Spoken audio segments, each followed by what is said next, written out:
West Bengal state university BA history general 4th সেমিস্টারের সম্ভাব্য প্রশ্নের উত্তর নিয়ে আজকের আলোচনার ভিডিও। আজকে যে প্রশ্নটির উত্তর তোমাদের সামনে তুলে ধরা হবে সেই প্রশ্নটি হলো 1857 সালের মহাবিদ্রোহের পিছনে যে কারণগুলো ছিল তা আলোচনা করো। এই নোটসটি প্রথম থেকে শেষ পর্যন্ত দেখার জন্য অনুরোধ রইল তোমাদের কাছে। ভিডিওটি ভালো লাগলে লাইক করে দিও এবং এই চ্যানেলে যদি নতুন হয়ে থাকো তাহলে চ্যানেলটিকে সাবস্ক্রাইব করে দিও, যাতে সবার আগে এরকম ধরনের নতুন নতুন ভিডিও পেয়ে যেতে পারো। 1857 সালের মহাবিদ্রোহ ঘটার পিছনে বিভিন্ন কারণগুলি বর্ণনা করো। 1857 সালের বিদ্রোহটি ঠিক শুধু সিপাহীদেরই ছিল না, তার থেকেও বেশি কিছু ছিল। কোম্পানির শাসনের বিরুদ্ধে সাধারণ মানুষের অনেক দিনের পুঞ্জীভূত ক্ষোভ অভিযোগের পরিণাম ছিল এই বিদ্রোহ। মানুষের পছন্দ ছিল না বিদেশি শাসন। শতাধিক বছর ধরে ব্রিটিশ একটু একটু করে ভারতের সব জায়গা দখল করে নেয়। এর ফলে সাধারণ মানুষের অসন্তোষ, ঘৃণার উদ্বেগ হচ্ছিল বিদেশি শাসনের বিরুদ্ধে। ভারতীয় সমাজের বিভিন্ন স্তরের মানুষের মধ্যে সেই অসন্তোষ ক্রমেই শক্তি সঞ্চয় করে ঘনীভূত হচ্ছিল, আর সেই অসন্তোষেরই ঘোর পরিণতি ছিল ওই শক্তিশালী মহাবিদ্রোহ। ব্রিটিশ ভারতবাসীর রাজনৈতিক স্বাধীনতার অধিকারগুলোতে হস্তক্ষেপ করলে 1857 সালের মহাবিদ্রোহের পটভূমি রচিত হয়, যা মহাবিদ্রোহের রাজনৈতিক কারণ। রাজা, মহারাজা ও অন্যান্য স্থানীয় বা আঞ্চলিক দলনেতা ও সর্দারগণ যে ইংরেজ শাসনে খুশি ছিল না, লর্ড ডালহৌসির সাম্রাজ্যবাদী নীতির ফলে ভারতের শাসক শ্রেণীর মধ্যে অত্যন্ত ক্ষোভ ও ক্রোধের সৃষ্টি হয়েছিল। তারা বুঝতে পেরেছিল যে ব্রিটিশ সাম্রাজ্যবাদের কাছে তাদের আনুগত্য ও দীর্ঘকালীন মিত্রতার কোনো দাম নেই। ডালহৌসি ঘোষণা করেন যে ভারতে কোম্পানির দ্বারা সৃষ্ট দেশীয় রাজ্যের রাজার কোনো পুত্র সন্তান না থাকলে সেই রাজা কোনো উত্তরাধিকারী গ্রহণ করতে পারবে না।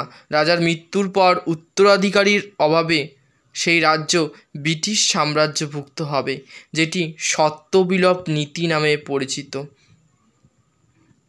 স্বাভাবিক উত্তরাধিকারের অভাবে সাতারা, ঝাঁসি ও তাঞ্জোর ব্রিটিশ সাম্রাজ্যভুক্ত করা হয়।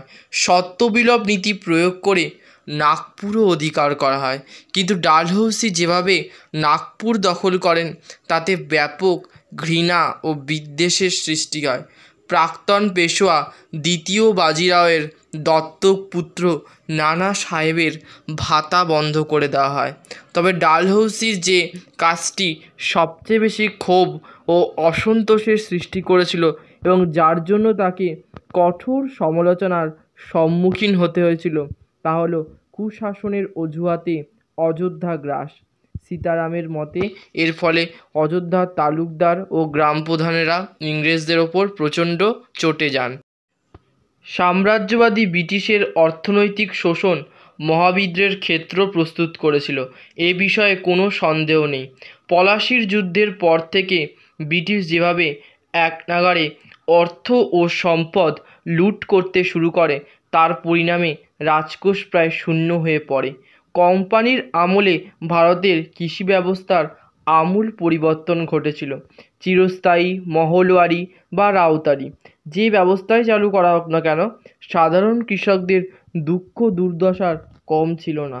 কৃষকদের ওপর যে বিপুল করভার চাপানো হয়েছিল তা বহন করা তাদের পক্ষে খুবই দুঃসাধ্য ছিল। কিন্তু যে ব্যবস্থার ফলে কৃষকদের সর্বনাশের 16 কলা পূর্ণ হয়, তা হলো জমিতে তাদের ব্যক্তিগত সম্পত্তির অধিকারের স্বীকৃতি। আগে তারা খাজনা দিতে না পারলে নানাবিধ শাস্তির ব্যবস্থা থাকলেও তাদের জমি হারানোর কোনো ভয় থাকতো না, কিন্তু ব্রিটিশ ভূমি ব্যবস্থায় খাজনা দিতে না পারলে তাদের জমি বিক্রি হয়ে যেত। ব্রিটিশের শিল্প ও বাণিজ্য নীতির কুফল হিসাবে অবশিল্পায়ন ঘটে। বিশেষত দেশীয় বস্ত্রশিল্পের ধ্বংস সাধন ঘটিয়ে গ্রামীণ অর্থনীতিকে পঙ্গু করে দেওয়া হয়। কুটির শিল্পে নিয়োজিত শ্রমিক ও কারিগর শ্রেণী বেকার হয়ে পড়ে। একদিকে কুটির শিল্পের ধ্বংসের ফলে অসংখ্য তাঁতি ও কারিগর শ্রেণী কাজ হারায়, অপরদিকে ব্যবসা বাণিজ্যে ব্রিটিশের একচেটিয়া আধিপত্য স্থাপিত হলে দেশীয় বণিক ও ব্যবসায়ীরা চরম ক্ষতিগ্রস্ত হয়। সাধারণ মানুষ যে ব্রিটিশ বিরোধী হয়ে উঠেছিল তার একটি গুরুত্বপূর্ণ কারণ হলো তাদের ভয় যে ব্রিটিশ শাসনে তাদের ধর্ম বিপন্ন হবে। এই ভয়ের জন্য অনেকটাই দায়ী ছিল খ্রিস্টান মিশনারিদের কাজকর্ম। মিশনারিদের সব জায়গায় দেখা যেত, বিদ্যালয়ে, হাসপাতালে, জেলখানায়, এমনকি বাজারেও। এইসব মিশনারিরা ভারতের জনগণদের তাদের ধর্মে দীক্ষিত করতে চেষ্টা করত এবং প্রকাশ্যেই হিন্দু ও মুসলিম ধর্মকে কুৎসিতভাবে আক্রমণ করত। সামাজিক দিক থেকে বেশ কিছু ত্রুটি ও বৈষম্য সিপাহী বিদ্রোহের পটভূমি রচনায় সাহায্য করে। ইংরেজরা ছিল শাসক আর ভারতীয়রা ছিল শাসিত। ব্রিটিশ শাসনের প্রথম দিকে এই সামাজিক বৈষম্য অতটা প্রকট না হলেও ধীরে ধীরে তা উভয়ের মধ্যে দূরত্ব বাড়ায়। অফিস, আদালত, শিক্ষা প্রতিষ্ঠান থেকে শুরু করে সামরিক বাহিনী পর্যন্ত সকল ক্ষেত্রেই ইংরেজরা ভারতীয়দের ঘৃণা ও অবজ্ঞার চোখে দেখত। বহু ইউরোপীয় ক্লাবের প্রবেশদ্বারে লেখা থাকত কুকুর এবং ভারতীয়দের প্রবেশ নিষেধ। ব্রিটিশ সামরিক বাহিনীর ইংরেজ সেনা এবং ভারতীয় সিপাহীদের মধ্যে যথেষ্ট বেতন বৈষম্য ছিল। নৌবাহিনীর ব্রিটিশ অফিসাররা ভারতীয় সিপাহীদের সামনে ভুলে তাদেরকে অশ্রাব্য ভাষায় গালিগালাজ করত। 1857 সালের মধ্যে বারুদের স্তূপ তৈরি হয়ে গিয়েছিল, শুধু বাকি ছিল আগুনের ফুলকি বিস্ফোরণ ঘটানোর জন্য। চর্বি দিয়ে তৈরি কার্তুজের ঘটনাটি সে আগুন জ্বালানোর কাজটি করেছিল। এতেই বিদ্রোহ শুরু হয়েছিল। সেনাবাহিনীতে নতুন এনফিল্ড রাইফেল প্রথম চালু করা হয়। এর কার্তুজগুলি গ্রিস মাখানো কাগজ দিয়ে মোড়া থাকত। বন্দুকে ভরার আগে কাগজের একটা পাশ কামড়িয়ে ছিঁড়ে দিতে হতো। সেই গ্রিসটি গরু ও শূকরের চর্বি দিয়ে তৈরি হতো।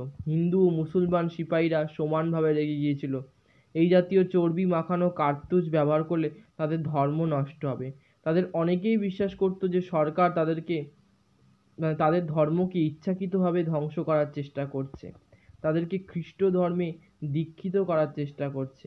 কাজে ব্রিটিশের বিরুদ্ধে বিদ্রোহ করার সময় এগিয়ে এসেছে, যার ফলশ্রুতি হলো 1857 খ্রিস্টাব্দের মহাবিদ্রোহ।